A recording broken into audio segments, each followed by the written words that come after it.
ఈరోజు ITDA gate వద్ద ఈరోజు గిరిజన ప్రాంతంలో ఉన్నటువంటి మారిక వలసలో విద్యని అభ్యసించే ప్రతి ఒక్క తల్లిదండ్రులు కూడా ఇక్కడ ఈరోజు నిన్నటి నుంచి ఈరోజు వరకు ఇప్పటి వరకు కూడా వాళ్ళు ఎంతగానో రోధిస్తున్నారు.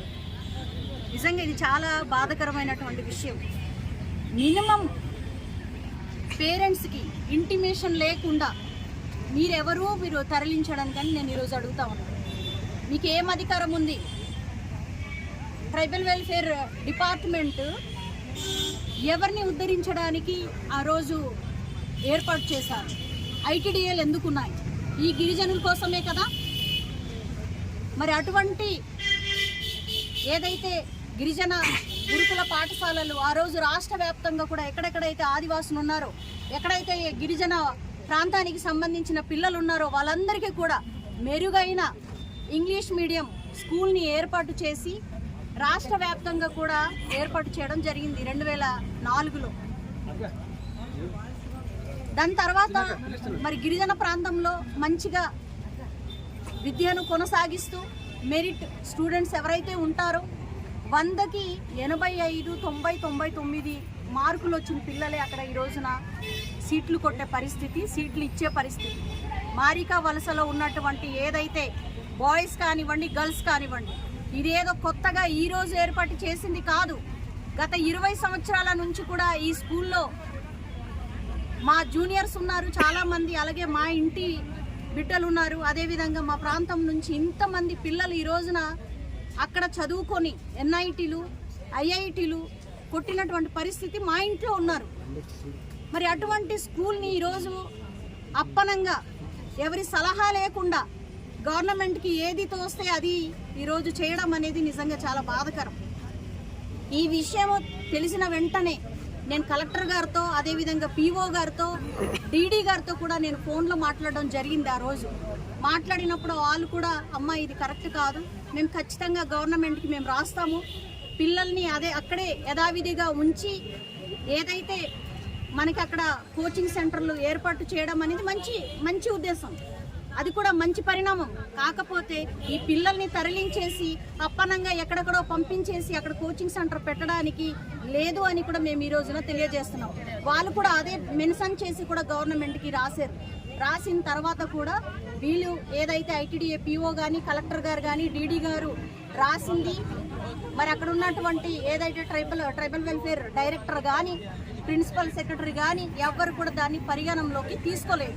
ఏదైతే నారా చంద్రబాబు నాయుడు గారు తన తనయుడైనటువంటి నారా లోకేష్ గారు రాజ్యాంగమే వేరు, అందరూ కూడా బాబాసాహెబ్ అంబేద్కర్ రాజ్యాంగాన్ని పాటిస్తే వీళ్ళు రెడ్ బుక్ రాజ్యాంగాన్ని పాటిస్తున్నారు.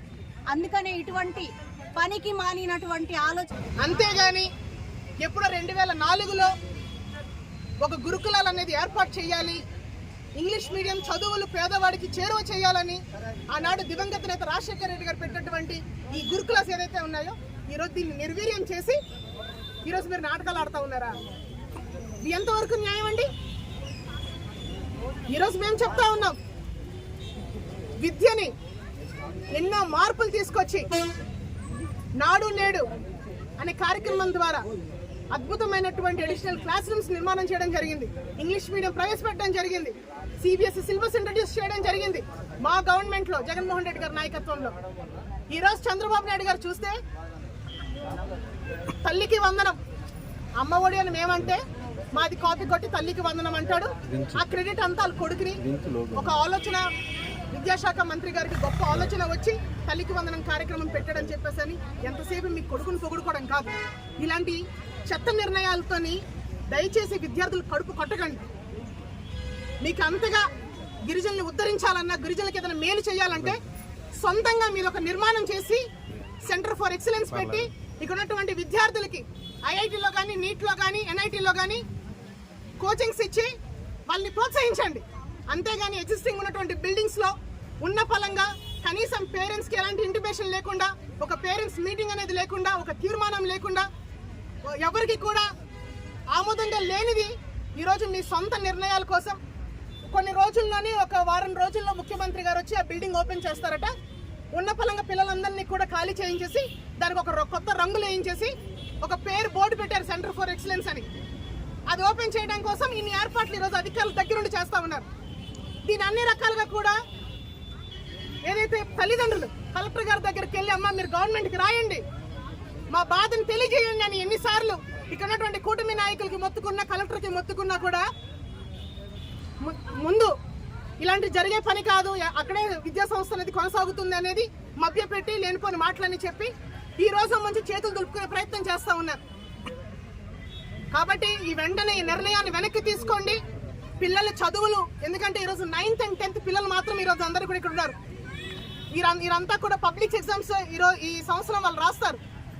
అలాంటిది ఈరోజు చదువు అంతా కూడా వాళ్ళని డిస్టర్బ్ చేసే ప్రయత్నం ఈరోజు చేస్తూ ఉన్నారు. దయచేసి ఆ యొక్క నిర్ణయాన్ని వెనక్కి తీసుకోవాలని కూడా ఈ సందర్భంగా మేము డిమాండ్ చేస్తూ ఉన్నాం. Thank you.